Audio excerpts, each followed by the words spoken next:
Now in this program, what we customarily do is have a talk and have a discussion. It's a prescription by the Blessed One that we should support the practice with listening and as well as a discussion. And in addition to that, there are three other supportive factors, which is morality and tranquility and insight. Tranquility and insight we have done to the best of our ability. In the last 1.5 hours or so, by walking and sitting. And morality is something that you will have to take care of while practicing. It is not necessary for you to observe all the 5 precepts to start, but once you start, once you get going in the process, it is imperative to check how moral you are every time, and not that you must keep it preserve it 100%, but when there is an instance that you break any precept, you are unable to do it, you should discuss about it and then see how best we can provide the moral supportive factor which will advance, which will further, which will lead to the progress of the practice, right? So I'm not going to talk about moral supportive factor much at this stage, because for listening we have selected already a topic which Chatu has given few months back, which is the 10 Perceptions Sutta, or we call it Girimananda Sutta. So we have started that about a couple of months ago. We did not discuss anything last time because the attendance was poor, and we just practiced, and without a discussion and a talk we concluded. But since we have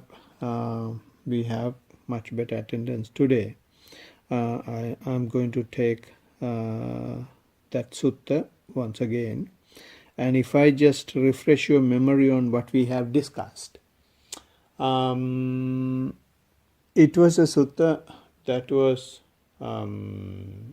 explained by Buddha to Venerable Ananda to be told to Venerable Girimananda. How it unfolds is, Venerable Girimananda is falling sick.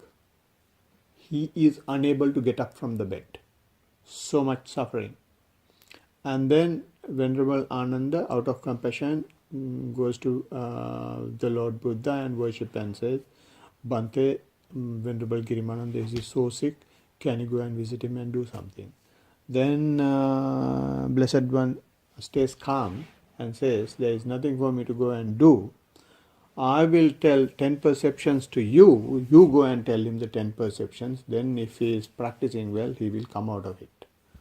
Then he started saying the 10 perceptions. The first perception is perception of inconstance, right? And inconstance means impermanence, right? Things are not lasting forever. And he did not say everything doesn't last forever, but he said the 5 aggregates. There are 5 things which don't last forever, and just go and tell that to him. What are the 5 things? The form, sensation, perception, mental volition, and the consciousness. These 5 things are called aggregates, and they are aggregates because it is always together. And not only that, each and everything that you can think of, that you have, that you feel, are having these aggregates. Each and everything that is outside, inside, each and everything that has been in the past, present, and in the future, each and everything near and far, each and everything subtle and gross, are having these 5 things. And so if you consider if each and everything is having these 5 things, how many things you have, how many things you know? In all of those things, these 5 things are there. Therefore, he calls it's a huge aggregate, huge, big mountain of things. Therefore, he calls it aggregates, and this entire aggregate is inconstant, doesn't last forever. And we have just taken a general understanding of what is form, what is sensation, what is perception, what is mental volition, what is consciousness. Form, the Blessed One is explaining form in many different ways, but the bottom line of the very subtle stage of form is the four elements: earth, fire, air, and what's the other one? Patavi, Apo, Tejo, and water. Right? Those four elements. And sensation means these four elements are having certain characteristics. Say, for example, fire element is having the characteristics of heat as well as the characteristics of the coldness, right? And for some people like heat, some people don't like heat, right? So that liking and disliking for a particular characteristic of an element is the sensation, right? Those characteristics are always with us, and if we have a liking towards one and disliking towards the other, then the mental factor is coming into the picture based on the elements, based on the form. So therefore you call it a sensation, right? And perception means identifying something differently from others, right? And we have discussed some examples last time. And mental volition means if you do something intentionally, that is called mental volition, right? Intention may be good or bad, this doesn't matter. If you do something intentionally, that is mental volition. And consciousness is the one taking upper hand, linking all these things, and it tells you guys are controlled by me, right? So therefore all these five factors taken together, which are called aggregates, Blessed One comes and says inconstant and impermanent. And what we are trying to understand here is not these aggregates at this stage. We are trying to have a gross understanding of what is impermanence, what is inconstance, and we are trying to understand that perception and not these aggregates. If we discuss these aggregates, it will take long time. So therefore, I'm not going to discuss the aggregates at this stage. We will leave that for some time later, and we will concentrating on the perception and to give a rough idea of what these perceptions are. And we last time also discussed how this inconstant or impermanence perception that you experience while practicing. The example we took was when we were sitting and trying to be mindful of our breath, and what happens is you see your breath initially very gross, very hard, very long, but if you keep on observing that continuously, what happens is it becomes subtler, and it becomes very subtle, right? It goes to the subtlest. It goes to stages that you even can't perceive, right? So what does that mean is the very same thing that you have seen is changing. How is it changing? Because it is not permanent. And if you say, take another example, when all of us were born, we were not bigger than our hand, lower side of the hand. But now we have grown this big. How? When it has happened? It happens all the time. It happens all the time, and that happening is the impermanence, inconstance, which we can't see. But the Blessed One puts a way, pave a path for us to see it using our own breath. And when we see our breath is discontinuing, breath is disintegrating, and based on that, when we improve our ability to concentrate and ability to be aware, that awareness goes into the body, and in the body you can see the very same thing, that it is in constance and it is impermanent and it is changing nature of the body, right? So that is what we discussed last time. Now today we are going to discuss the second perception, because there are 10 perceptions. The second perception, which is not self. So we will just read that section. Thank you. From the start? Yeah, from the beginning. I have heard that on one occasion the Blessed One was staying near Savatthi in Jeta's Grove, Anathapindika's monastery.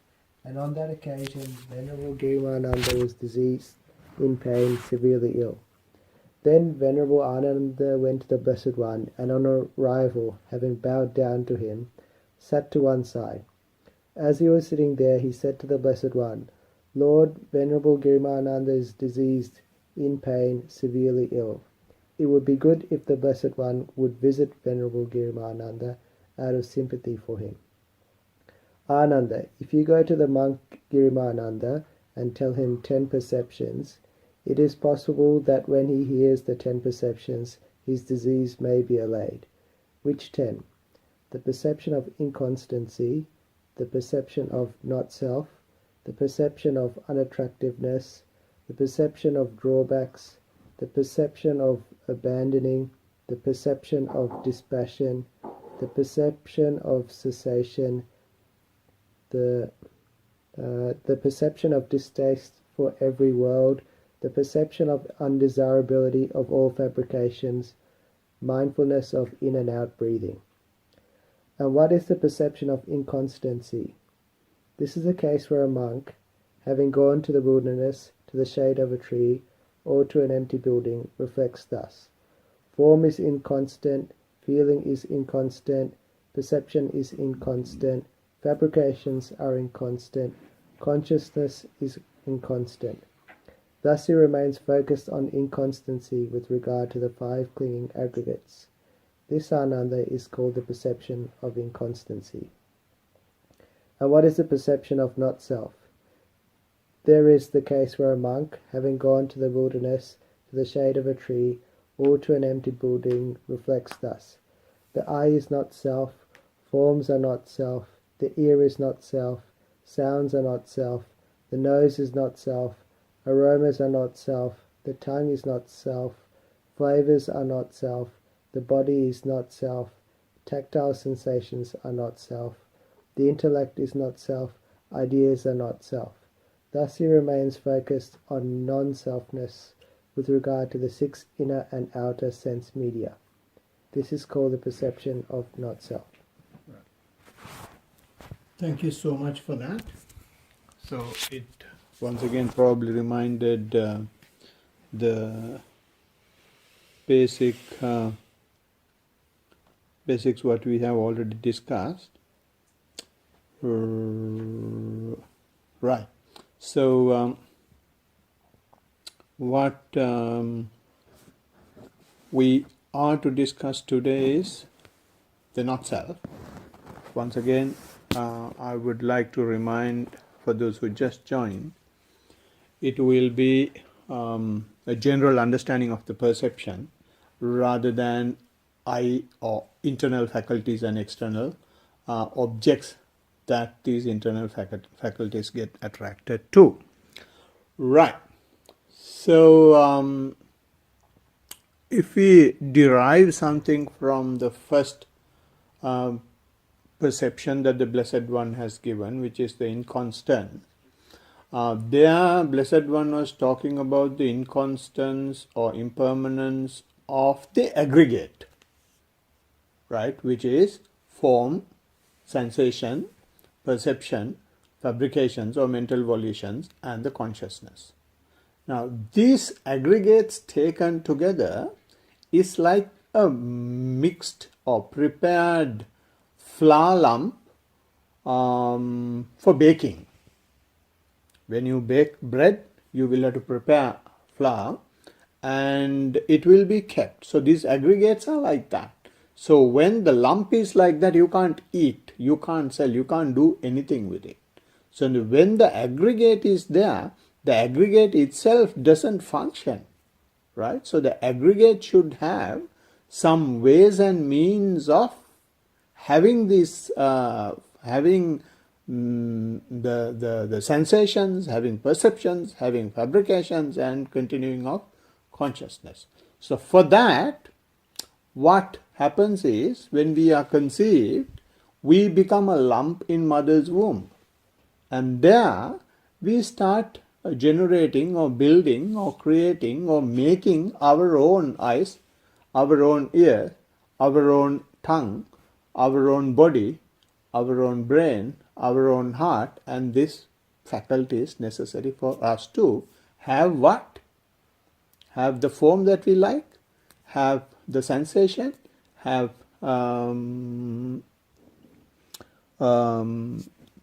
perceptions, fabrications, and the consciousness.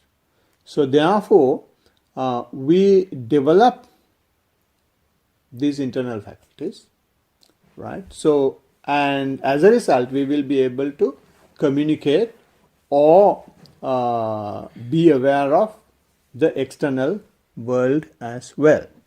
So these things, when we have an eye, there are lots and lots of forms that I will be getting contacted with.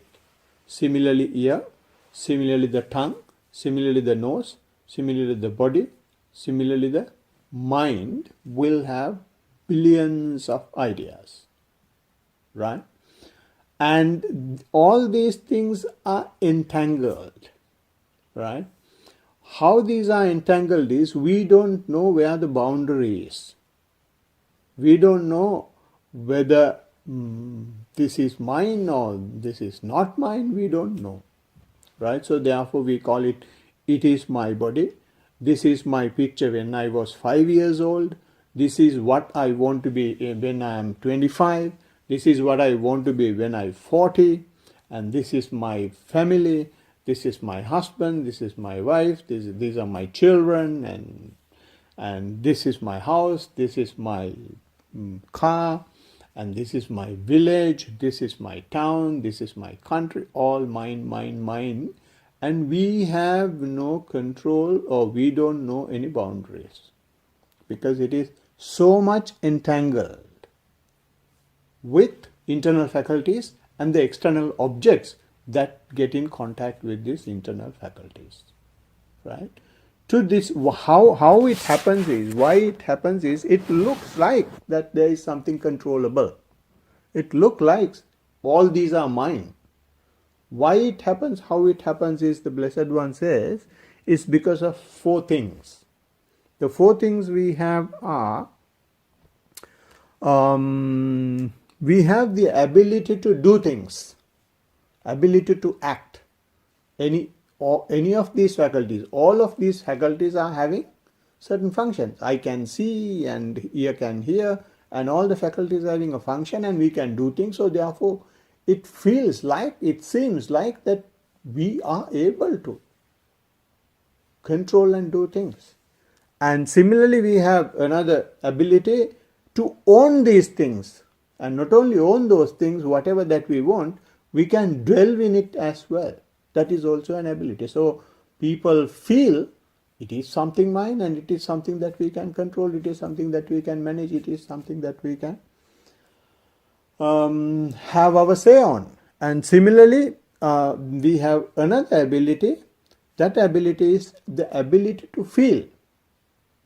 If there is something that you can see from the eye, hear, or taste, you can feel all these things. So therefore, since you have that feeling as well, then there is no reason why you can't say that it is not me, that it is not mine, that it is not I. People can have 1,001 arguments. You can't say that it is not me, that it is not self, it is mine. Right? And also the Blessed One says we have another ability, which is ambition and determination. We can determine and do things. This is why people do researches for years. And recently I got a call from one of the survey organizations where he has given his details when he was in grade 6. And now he is grade 26. He is 26 years old. Now they are calling me and asking how he is doing. So much of research he is doing to hold on to I. Right? So much of businesses are there to hold on to I. All the universities having so many courses to teach people how to hold on to I. To this world, because of these abilities, and it looks like for all of us. And that is why we are also in that. Right? So now, to this world, the Blessed One comes and says, he preaches everywhere he goes, there is no self, there is no self, there is no self, there is no self. So there was, during Buddha's time, there was a very good debater. I don't remember his name. This debater has told his disciples and the followers, today I'm going to meet Lord Buddha, you all come with me, I'm going to defeat him in my debate, and after that he will disrobe and he will go back to the kingdom. I'm going to really show him that he's a real fool. Right? So he came to the Blessed One. Blessed One was in his meditation hall. He came and said, I came to argue with you. He said, all right, you can sit down. And then he brought out all these arguments that we have today. How you can say that there is no self. We can do this, we can do that, we can do everything. He was giving the things that we can do from our faculties and using our intellect and all that he was giving. And Buddha was quietly listening, and then he finished. Then Buddha asked, now can I counter-argue? He said, yes. If all this is possible, can you make up your ugly face nice? His face has been really not a very handsome looking person. So he just said, if you can change everything, and if it is controllable, you change your face. Debate was over. He hid his face and he went. So that is how we are also in. Right? We think we can keep it in our way. So if there is a pimple, we start jumping up and down. We should take some medication, that's fine. I mean, we should look nice, but we should not hold on to it. We will have some disease, we should take some medicine, but we should not hold on, we should not cry about it, we should not dwell in it, right? So that is how we get rid of the mental element of me, mine and myself. Okay? Right. Now, the Blessed One not only says that these are not self, he also brings out two other important points. He says, these 6 faculties, what are the 6 faculties? Eyes, ears, nose, throat, body, and the mind. These 6 faculties are fighting with each other. That is one thing he brings out. And also he says, I am not saying there is no self. If you say that there is self, okay, you yourself can see. These are the 2 points he is bringing into the practice. Right? So let me put it this way. Say, for example, if you take a general example, suppose you go for a, I'm taking this example so that it will be easy. When you go for a dinner, a sizzler, right, and they will be bringing the plate with very nice sound, and it will have a very good smell, and when you see it, it will be very nice, and definitely you have heard of it, and it will be very very tasty, right? So when the plate comes to the table, you will start gobbling it, right? Which faculty has affected to take the decision? Which faculty has motivated you to eat it? Is it because of the sound? Is it because of the smell? Is it because of your thinking about it? Is it because of the taste that you have had about it? Or is it because of the look? All these 6 faculties were affected by the play. But which faculty took the upper hand for you to eat? Do we know? We don't know. We don't know which faculty led us to eat that. And similarly, if you go for a party, in a party there will have very nice smell, right? There will have very good food, right? There will have very beautiful things to see. There will have very nice music, right? There will have things affecting all the 6 senses, right? So when you go to the party, which one attracts the party for you? You don't know, right? How you can see that in practice is when you say, for example, walking, you are trying to bring your attention to the walking. When you try to bring the attention to the walking, you will see a beautiful flower in the walking path in the garden, right? And at the same time, there will have some nice music going in the neighbor's house, right? And also, Ami may have cooked at home and very nice smell inside, right? So while walking, you have all these things. So what happens? Your mind sometimes is with the leg, sometimes is with the music on the other side, sometimes with the flower. It keeps jumping. Why? Why it keeps jumping? Because these faculties are trying to fight each other to have what? Why are the faculties fighting? What is the reason for the faculties to fight? They want to have the contact, the object that they like. Ear is fighting with the nose, or eye is fighting with the ear to see things, but whereas ear wants to hear things. That is why it is jumping, right? So this faculties somehow they try to get the contact. How they have the contact is taking your attention. They take the attention from the existing internal faculty to the required external faculty, right?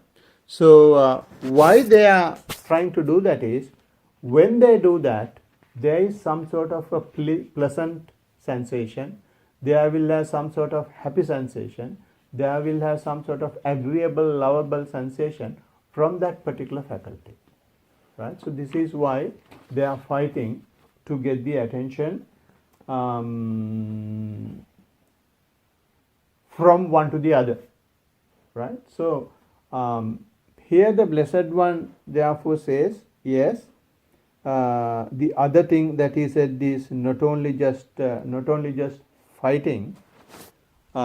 This, you say that there is self. Yes, there is self, and you try to control yourself. And he is giving you the exercise. What is the exercise he is giving to control yourself? Is to observe your walking. When you try to observe your walking, and since the faculties are fighting, your attention is going everywhere.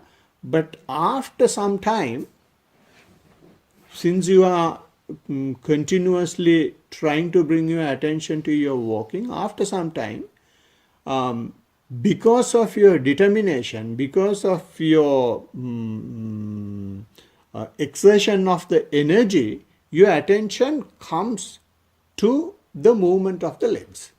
And now you don't hear sounds, now you don't see things, they are there, but your attention is not going. Your attention has come to the leg.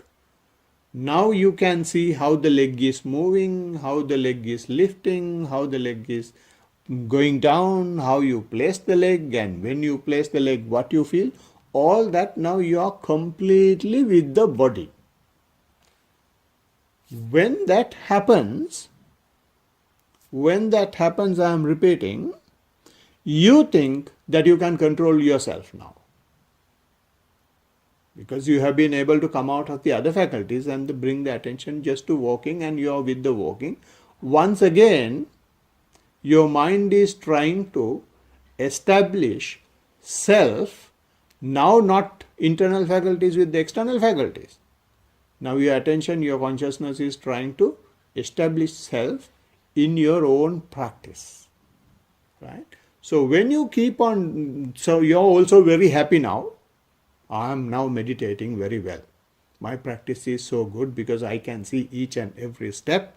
I can see 100 steps, and in all the steps, I can see how the contact is changing, how the sensations are changing. I can give a big report and all that. You're very happy because yourself is being established now with the practice itself. But Blessed One says, okay, doesn't matter, you keep on practicing. And when you keep on practicing once again, because your continuous practice, the practice is such that when you keep on looking at the same thing, what simply happens is your attention gets more and more into one thing, and you lose the desire, you lose the craving, you challenge the craving, you challenge clinging on to things. Right? So when you challenge the clinging on to things, the ability of holding on to self-weave disappears. How it disappears is, you place the leg and you move the leg and you lift the leg, and it does not happen as you wish. It goes everywhere now. You become like a drunk man. Right? Initially you are holding on to it, but when you keep on doing it, your leg does not go the way you want. It's going some other way. Because the craving is lost, craving for self is lost, so the leg is walking the way the leg naturally walks. Or the way the leg naturally moves, rather, not walks. Right? No self there, but the leg is moving. Right? I remember when someone was working in one of the retreats, he was not able to walk, and every time he keeps the leg, he just falls down. And some people came running and told me, go and see, that child is having some disease, can you go and talk to him? So I had to tell them, you go and mind your own business, he will be all right. So things like this happen when the self vanishes. When the self vanishes. The question now is, can we walk like that in our day-to-day life? Can we live completely without self in day-to-day life? You can't walk like a drunk man on the road. Right? A car will go on you. Right? So therefore, when we consider it as not self, non-self, what Blessed One says is, not that you completely avoid non-self, or rather, not that you completely let non-self to be activated, right? Not that you completely hold on to self. You will have to come to the middle path. How you come to the middle path is, now you have seen one extreme, which is holding on to self, and when you start walking like a drunk man or a crippled person, That is also not the right way. You have seen the two ends. You keep on walking, keep on walking, keep on continuing. After some time, you will realize, you will get the rhythm, you will get the tune to walk without falling, and at the same time without unnecessarily holding on to anything. Not to the walk, not to the sound, not to the smells, not to the things that you see. You don't cling on to anything. You walk properly as well. Then you feel you are just rolling like, it's like a rolling ball, you may feel. Or you may feel like that you are cycling. Or you may feel that you are walking in a water. Or you may feel that you are just, something is happening and you are also just going in that, and nothing, you have no pain, you have no thoughts, nothing disturbs you, which means you have not considering this as self, and non-self has been adjusted to such a way that you can live a normal life without self. That is a practice. That is a thing that you can experience in your practice. So when this happens, in the discussions, the question will be, I am walking, I don't know what is happening. I'm just walking, I have no thoughts, I have no pain, and nothing disturbs me. And what do I do now? That is the question. Right? Now self has gone. When the self goes, our mind is suggesting, ask for some self. Natural happening is not enough. And last time on our Thursday discussion, somebody said, everything is okay, I am aware of everything. But where is the progress? We want to have something so that we can dwell in it. We can make our identification in it. We can build a small house. So she was asking, where is the progress? How we can see the progress? How we can see the progress is if you know everything, and if you are not clinging on to anything, and if nothing is affecting you, and if you are happier than you were yesterday, and that is when the self has gone. When self is there, Harindu knows well now, when you have something, it gives all the troubles. And if it is not there, the troubles won't be there. When it becomes you, when it becomes mine, then the troubles start. Because I don't have any trouble with my neighbor's children. I don't have any trouble with anybody else's children. I have troubles with only my children, only my wife, because they're mine. Right? So, in the practice, what happens is, when we come to this stage, either we ask how to bring self in, or we will ask, it is very boring. Now, what should we do next to go to the next level? Right? Or some people, when this happened, as I told earlier in the retreat, that some people came running and told me that someone is not walking properly. Some people get scared. People have asked me, when I am walking, these things are happening. I am not quite sure whether I have some leg problems. People get scared, right? And some people really get distressed, and tension builds up because they want to hold on to myself so much, right? So if you hold on to it, and when the self is going, if you try to hold on to it, then the tension develops. When it goes away, you just let it go away. That's all, right? So therefore, in the practice, the discussion is very important when it comes to this stage. So this is why the Blessed One said the discussion is a supportive factor. So when you discuss your practice, what you are saying is not actually what is happening. What you are saying is what is in your mind.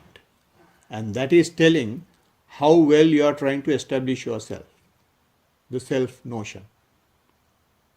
Right? So therefore, discussion is very, very important when it comes to the practice. So one day, the Blessed One was going on alms round. When he was going on alms round, there was a person called Bahya Daruchirya. Bahya Daruchirya means he was covering his private part only with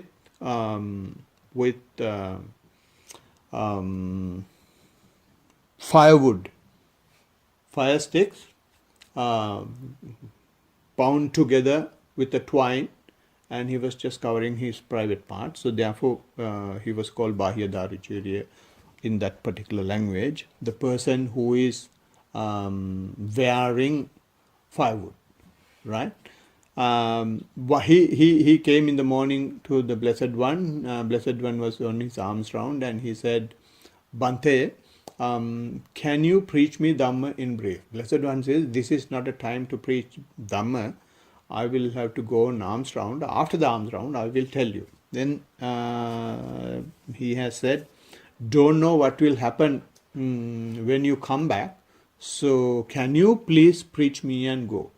The Blessed One for the second time also said, no, I don't. This is my food time, so I will have to go on alms time and have my breakfast and lunch.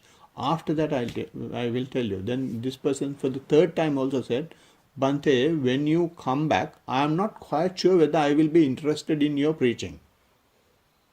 Right? Because I may not have faith in you. Please preach now. And then for the third time, once someone asked for the third time, Blessed One stops everything and preach. Then he said, because he was also in a hurry, he said in very brief, he said, Ditte dittamattang, sute sutamattang, mute mutamattang. Which means, if you see something, it is just seeing. That's all. And if you hear something, just hearing. If you taste something, if you have any tactile sensation, and if you have any idea, and all other faculties taken together is called mutta. It is only that. Don't go any further. But what happens is for us, if we see something, oh, that's a beautiful one. I would like to have at my house also. And then we will take a picture of that and go to each and every nursery and see, do you have this plant which gives this flower? Do you have this frock? Do you have this shoe? Do you have this blouse? And all that. I mean, we all do that, right? We try to take it as ours, right? And but whereas the Blessed One says, if you see, stop seeing there. That's all. If you hear, just hearing. This is why when we practice, we say, if you have any obstruction, if you have any disturbance, just ignore the disturbances and continue with the practice. And if the disturbance is overwhelming, accept the disturbance as it is. If you hear something, you understand that it is hearing, or you are a hearer. If you get thoughts, you accept that you are a thinker. That's all. So it is you are not going any further. If you go any further, what happens is you are building up self. Right? So to avoid building up self, what you do is seeing. That's it. No more. Right? But when we see something we don't see, my car, it's not seeing. You already so much we are entangled in it. Straight away we identify ourselves with that. Self notion is working that fast. So, therefore the Blessed One says, even if you can see well, even if you are good-eyed, stay like a blind. Even if you can hear well, stay like a deaf person. Even if you can smell and have good taste and have any tactile sensation, stay like a dead person. There is a good smell. When you go to the toilet, public toilet, don't close the nose.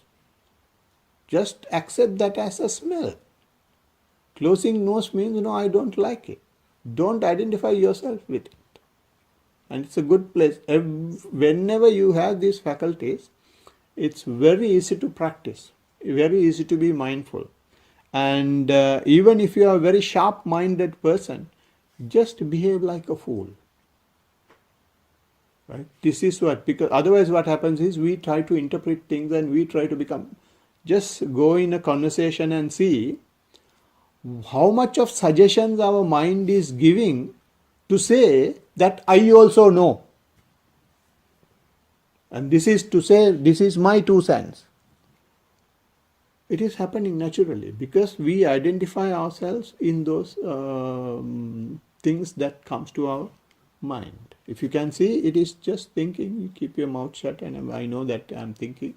Nothing will happen. Nothing will go any further. So he says, even if you are sharp-minded, just stay like a fool, right? So what we discussed so far was the general understanding, not a very detailed understanding, general understanding how non-self is in the general world, normal world, and Blessed One says unlearned uh, lay people, and how the practitioner will see non-self is working even when you practice, and how the self is working when you practice, and how non-self is experienced when your practice is progressing. Hope you have some understanding of it now, and at the same time may have a lot of questions relating to that. So I would open up now for any questions on this and on your practice. May you all be blessed with Noble Triple Jam. Question time. So this is actually the report, the last report I gave in Vitrigala. Reason why I'm giving it is because I actually didn't know how to do very good reporting, so I learned how to do it properly. Also, I think Bante is testing me a little bit because I had about 3 goes with my first report before I went anywhere, really. Right. So yes, I'll give it.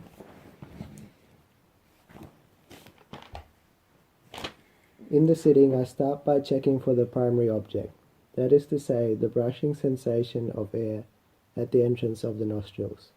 I cannot feel it, nor can I feel points of contact in the body or rising and falling of abdomen or my back. So I remain vigilant and observe whatever else that appears.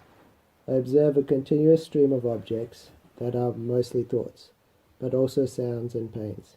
They come and go of their own accord. Over time, their frequency and intensity diminished. At some points in time, there are periods where nothing is happening. When I look close at these periods of time, I observe what I can only describe in the following analogies: a vast emptiness, a bottomless pit, a still pool, or I could also say all objects in the background and none are taken. This place has a neutral feeling.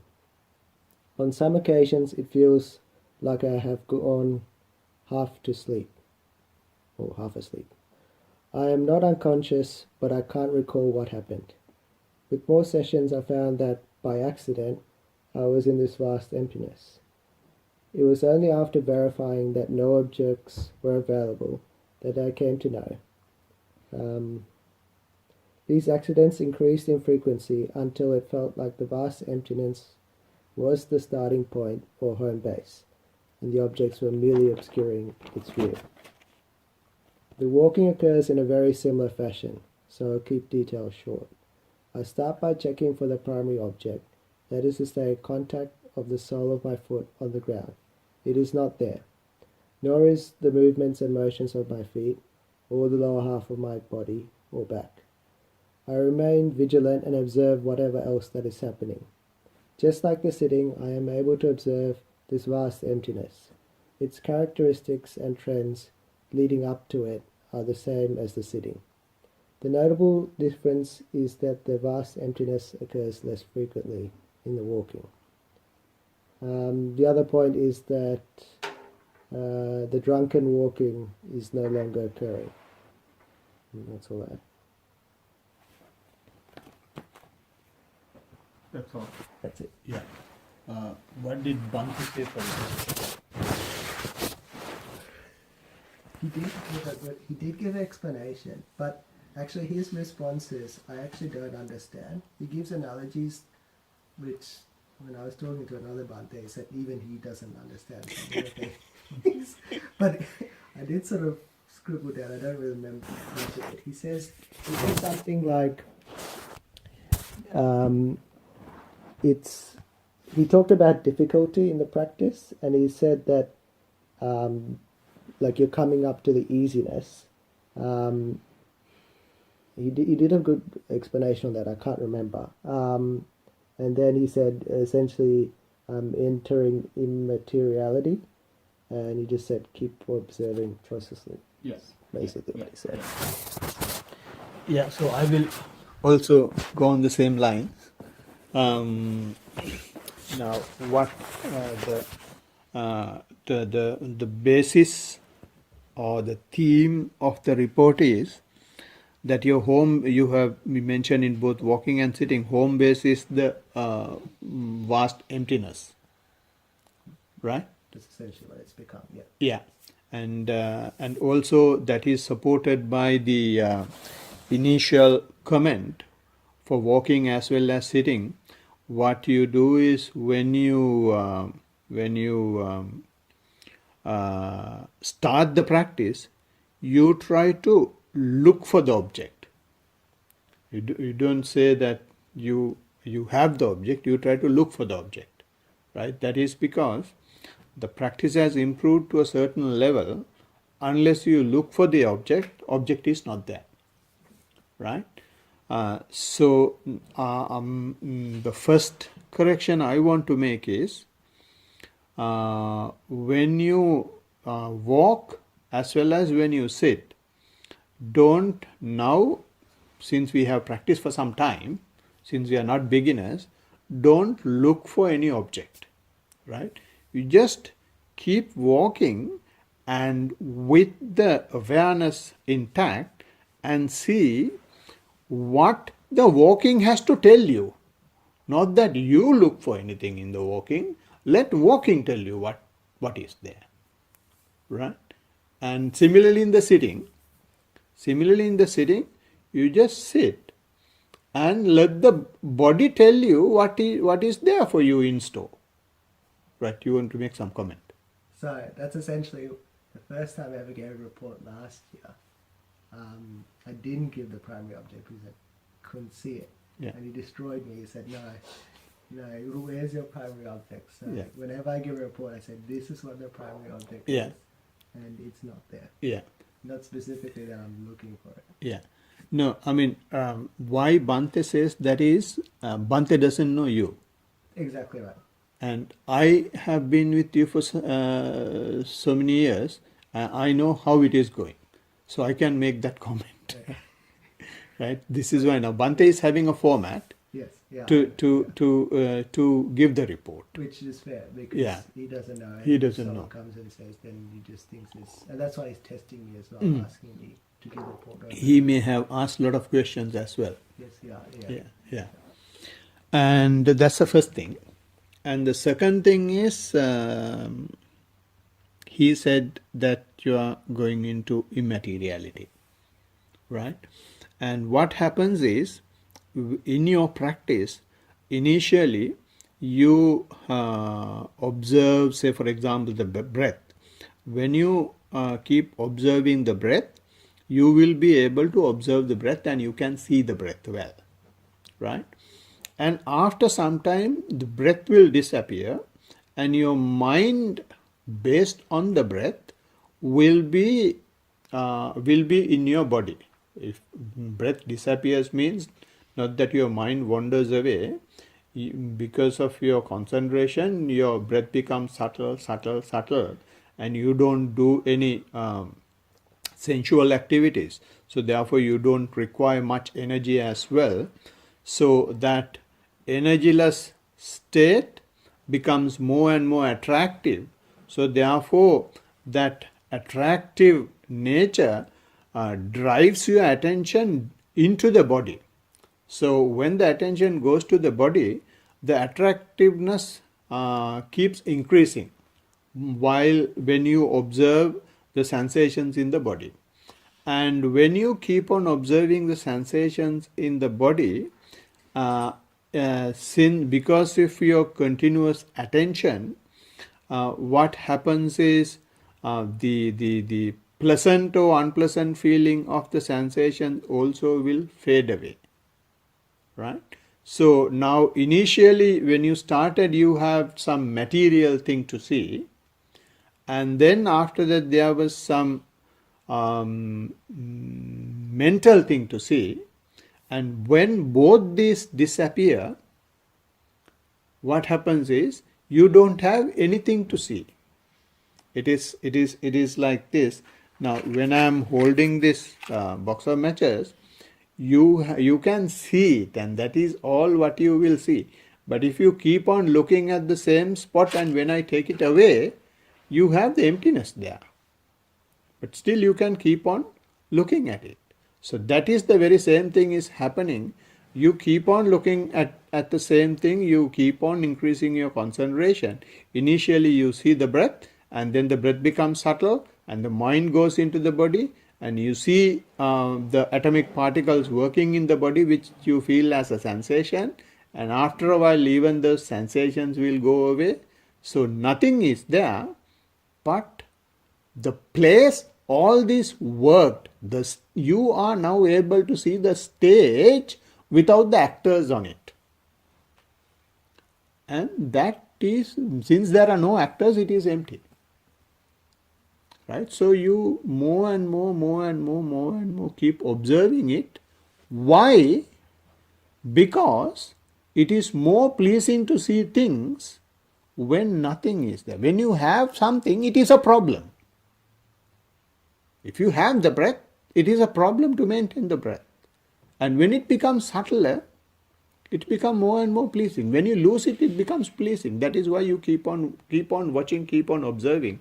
And that is why you keep on observing the body. And nothing is there, sensation is there, you keep on observing that. Even once the sensation goes away, now even that trouble is not there, just emptiness is there. That is much more cooler than anything else. You keep on observing that. Right? And he has gone a bit further, but bit more mastery may be required. You mentioned now this realm, this emptiness realm, there is no matter to talk about. That is why he said it is, you are now touching the immaterial level, immaterial realm. And this will become fine immaterial realm, and you have touched those as well. You said it goes to a stage where you don't know anything, right? Which means even this emptiness goes away. So nothing is there. But you don't know nothing is there because nothing is there, and you also don't know. You will come to know nothing was there only when something appears, either a thought or a pain appears. Then you know, oh, in the last fraction of a second, I don't know where I was. That's even cooler.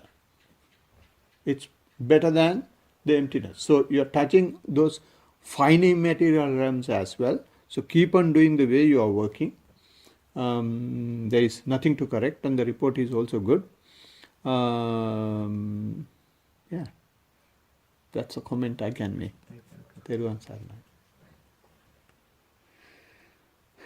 Any other questions? If no one else is, I can share some stuff from me too. Yeah. With people who want to keep sitting down. I don't know. So they had English discussion. There was a guy there from Argentina. He asked a good question. He asked a question. He asked, "What's the mind?"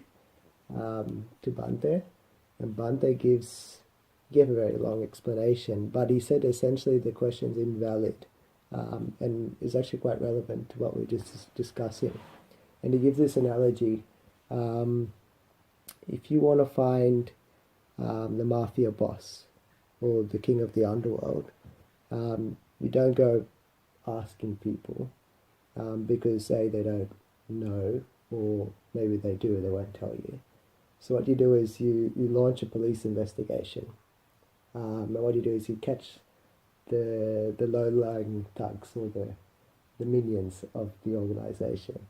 And you catch them and you question them. You ask them, who's the mafia boss? And they don't know because they're minions. They just get given orders and they do dirty work.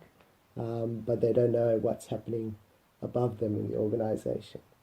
So what you do is you keep catching more thugs or minions and you study them. And you study their patterns.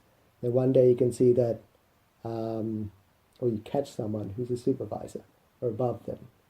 And you question him and say, who's the mafia boss? And he's exactly like the minions, where he knows his level and underneath to some extent, but he doesn't know anything above. So you keep doing that, keep going, and you catch more supervisors, study more about the organization. And then one day, you find out that the police chief, who's launched the investigation, he's a mafia. And then you come to this situation where the person who started the investigation is the mafia, and he's just gone in a big circle to try to catch himself, essentially. And the whole investigation is a scam, invalid. Yeah. And that's why he says it's invalid, because the person asking or launching the investigation is the mind, or the mind is asking itself, who is the mind? So that's why it's an invalid question. He did go on and say the answer technically. He says, so he said, if you want to find out what the mind is, you, like the minions, you observe mental, physical, and verbal actions. You observe the deeds. So mental, physical, verbal deeds. Then you'll get an idea of who the mind is. He also said, he does give the answer. He says, and it's the aggregates, 5 aggregates. So you have consciousness is the boss. He's the mafia boss. And his high-level ranking people are form, perceptions, volition, fabrication, sensations. And those are his deputies. But the big boss, if you want to find out what mind is the consciousness. Yeah. If you are not tired, I will add one more to that. Blessed One has said what mind is. He has said,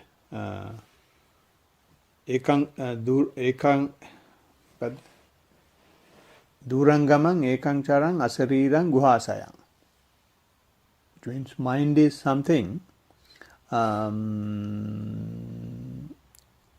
that lives all alone. No friends. Just one man show. Right? No friends. Ekang charang. Durangamang goes very, very, very far. Right? When you are sitting here, your mind can go to so many billions into the galaxy. But you are sitting here. Mind will not be here.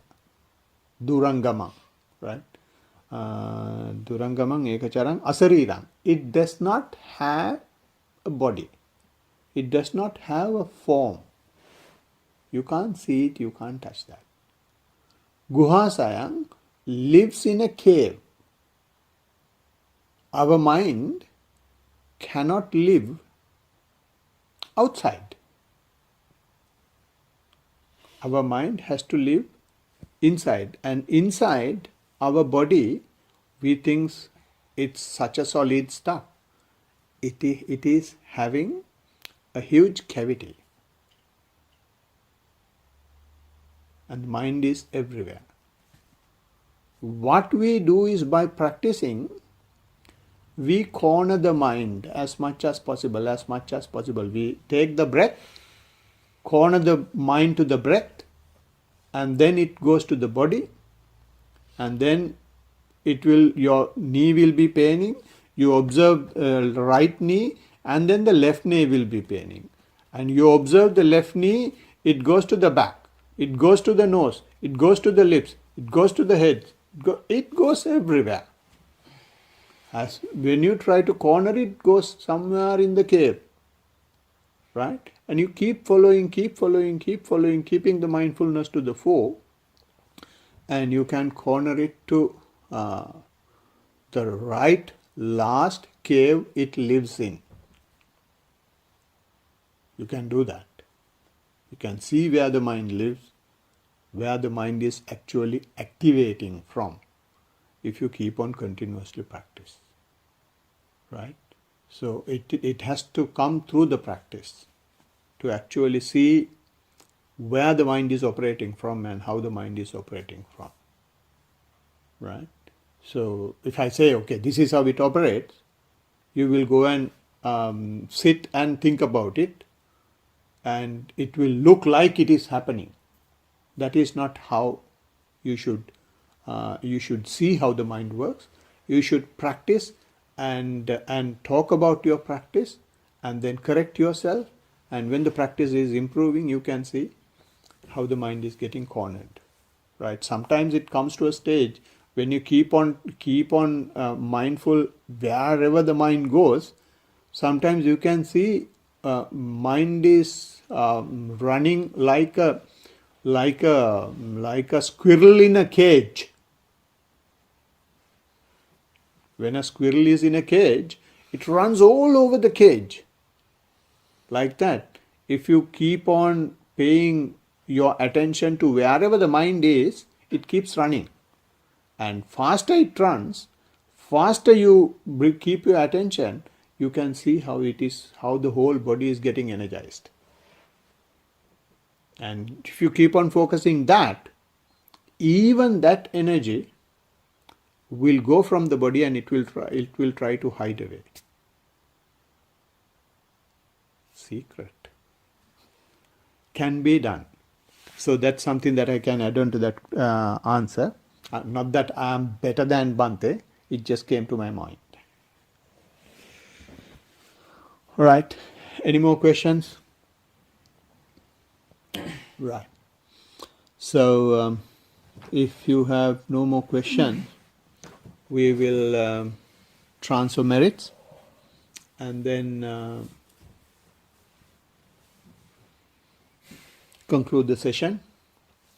So as we traditionally do, to transfer these positive energies, especially to whoever who has brought this Buddha's word for over 2600 years to us. If there is any robed person, sacrifice all their energies for that, and any living being who has looked after them, may all of them enjoy these positive energies, and especially to our most venerable Bhante and any being who is looking after Bhante, and for all of you, especially young people, getting this message, are the messengers to continue this Buddha's word to the future generation. Not only you practice, you try to apply that as much as possible in your day-to-day life, no matter whether it is playing, or no matter whether it is in your workplace, no matter whether it's physical hardship or mental hardship. Bring the mindfulness to the fore, and you will see the benefit for yourself and for carrying Buddha's message for the future generation. May all these blessings and positive energies be with all of you.